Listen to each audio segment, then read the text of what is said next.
পশ্চিমবঙ্গের রাজনীতিতে জানেন তো কিছু লড়াই শুধু ক্ষমতার হয় না, আদর্শেরও হয়। বিধাননগর ঠিক তেমনই একটা কেন্দ্র। এখানে একটা প্রতিষ্ঠিত শক্তিকে চ্যালেঞ্জ জানাচ্ছে এক নতুন উদীয়মান শক্তি। আসুন আজ আমরা এই হাই ভোল্টেজ লড়াইয়ের প্রত্যেকটা স্তর একটু গভীরে গিয়ে দেখি। চলুন শুরু করা যাক। তো কি দেখব আমরা? প্রথমে আমরা বিধাননগর কেন্দ্রটাকে ভালো করে চিনব, তারপর দেখব এখানকার রাজনৈতিক হাওয়া কিভাবে বদলেছে। অবশ্যই বর্তমান বিধায়কের কাজের খতিয়ানটাও দেখব, আর তার বিরুদ্ধে প্রতিপক্ষের কৌশলটা ঠিক কি। সবশেষে ভবিষ্যতের জন্য কি উন্নয়নের প্রতিশ্রুতি দেওয়া হচ্ছে সেটাও খতিয়ে দেখব। দেখুন, বিধাননগর কিন্তু শুধু একটা বিধানসভা কেন্দ্র নয়, এটাকে বলা যেতে পারে একটা আধুনিক শহরী রণক্ষেত্র। এখানকার ভোটারদের চাহিদাগুলো বেশ আলাদা।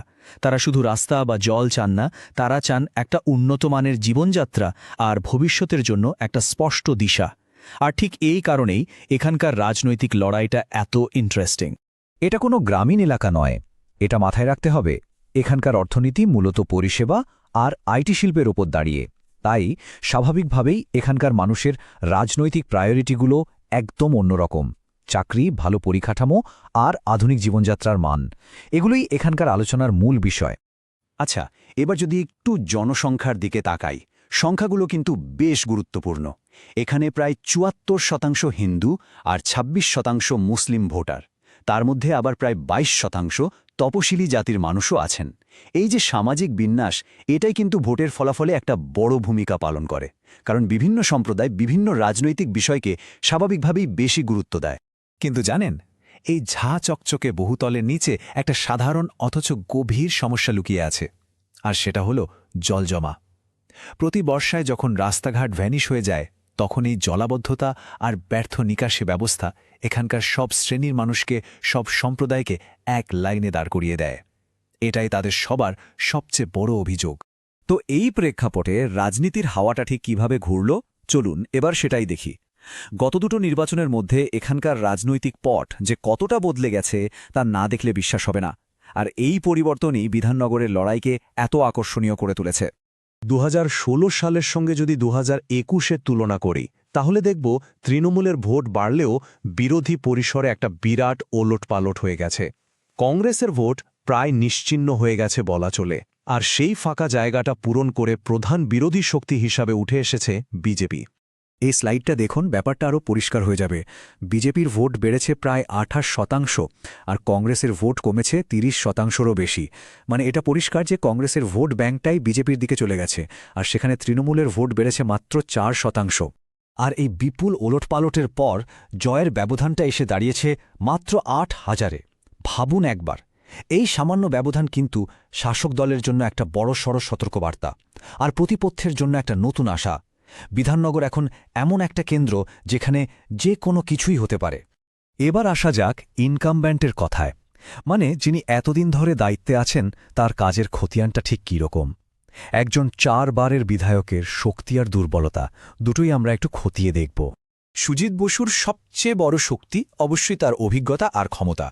তিনি ৪ বারের বিধায়ক এবং মন্ত্রী, মানে রাজ্যের ক্ষমতার অলিন্দে তার সরাসরি যোগাযোগ আছে। এটা একটা বড় প্লাস পয়েন্ট। তাছাড়া তিনি একজন পরিচিত স্থানীয় মুখ, আর তার নামে কোনো ঘোষিত ফৌজদারি মামলা নেই। এটাও ভোটারদের কাছে একটা ভরসার জায়গা। কিন্তু মুদ্রার তো অপর পিঠও থাকে, তাই না? চাকরির কেলেঙ্কারিতে ইডির তদন্ত তার ভাবমূর্তিকে প্রশ্নের মুখে ফেলেছে। সিন্ডিকেট চালানোর অভিযোগও রয়েছে। আর সবচেয়ে বড় চ্যালেঞ্জ হল দীর্ঘ ১২ বছর ক্ষমতায় থাকার ফলে ভোটারদের মধ্যে একটা প্রতিষ্ঠান বিরোধিতা বা অ্যান্টি ইনকামবেন্সি ফ্যাক্টর তৈরি হয়েছে। তার কাজের স্কোর কার্ডটা যদি দেখি, তাহলে বোঝা যায় জনকল্যাণমূলক কিছু কাজ হলেও পরিকাঠামো আর জনবিশ্বাসের ক্ষেত্রে স্কোর কিন্তু বেশ কম। বিশেষ করে পরিকাঠামোতে যে কম স্কোর দেখা যাচ্ছে, তার কারণটা কিন্তু আমরা আগেই দেখেছি, সেই জলজমার সমস্যা, যা ভোটারদের মধ্যে অসন্তোষ তৈরি করেছে। তো এই পরিস্থিতিতে চ্যালেঞ্জার কি করছে? এবার নজর ফেরানো যাক প্রতিপক্ষের কৌশলের দিকে। তাদের স্ট্র্যাটেজিটা বেশ ইন্টারেস্টিং। দেখে মনে হচ্ছে তারা খুব সুপরিকল্পিতভাবে এবং তথ্যনির্ভর পথে এগোচ্ছে। ইনকামবেন্টের দুর্বলতাগুলোকেই তারা টার্গেট করছে। এই ব্যাপারটা বেশ আকর্ষণীয়। প্রতিপক্ষের প্রচারটা কিন্তু হঠাৎ করে হচ্ছে না, বরং ত্রিপুরা বা আসামের মতো রাজ্যে যে ফর্মুলা কাজ করেছে সেটাই এখানে প্রয়োগ করার চেষ্টা চলছে। ওই রাজ্যগুলোতেও শহরে ভোটার আর প্রতিষ্ঠান বিরোধিতাকে কাজে লাগিয়েই সাফল্য এসেছিল। এখানেও সেই একই মডেল ফলো করা হচ্ছে। তাদের মূল লক্ষ্য হল কিছু নির্দিষ্ট ভোটার গোষ্ঠী যারা আসলে সুইং ভোটার এবং নির্বাচনের ফল নির্ধারণ করতে পারে। এর মধ্যে যেমন মাহিষ্য বা মতুয়া সম্প্রদায়ের মানুষ আছেন, তেমনি আছেন তৃণমূলের কিছু বিক্ষুব্ধ কর্মী, পুরনো কংগ্রেস সমর্থক আর অবশ্যই নতুন প্রজন্মের শহরে ভোটাররা। তাদের কৌশলটাকে বলা যেতে পারে চতুর্মুখী, মানে চারদিক থেকে অ্যাট্যাক।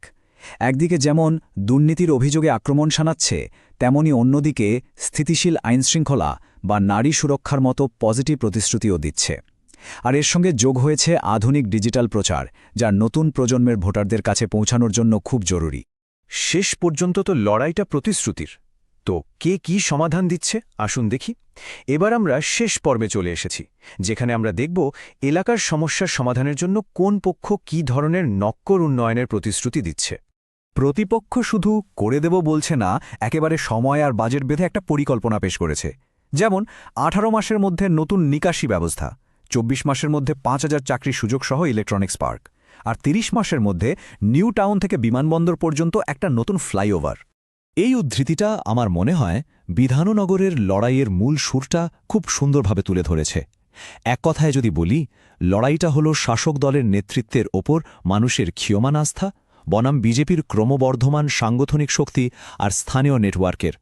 এখান থেকে আমাদের সবার জন্য মূল শিক্ষণীয় বিষয় হল, এই নির্বাচনটা আসলে ব্যক্তিত্বের রাজনীতির বাইরে গিয়ে বাস্তব কাজের নিরিখে সরকার গড়ার একটা সুযোগ। আসল প্রশ্নটা হল, ভোটাররা কি এবারও একজন ব্যক্তির প্রতি আনুগত্য দেখাবেন, নাকি কাজের পরিমাপযোগ্য ফলাফলের দাবি জানাবেন? আর এই প্রশ্নটা দিয়ে আজকের আলোচনা শেষ করছি।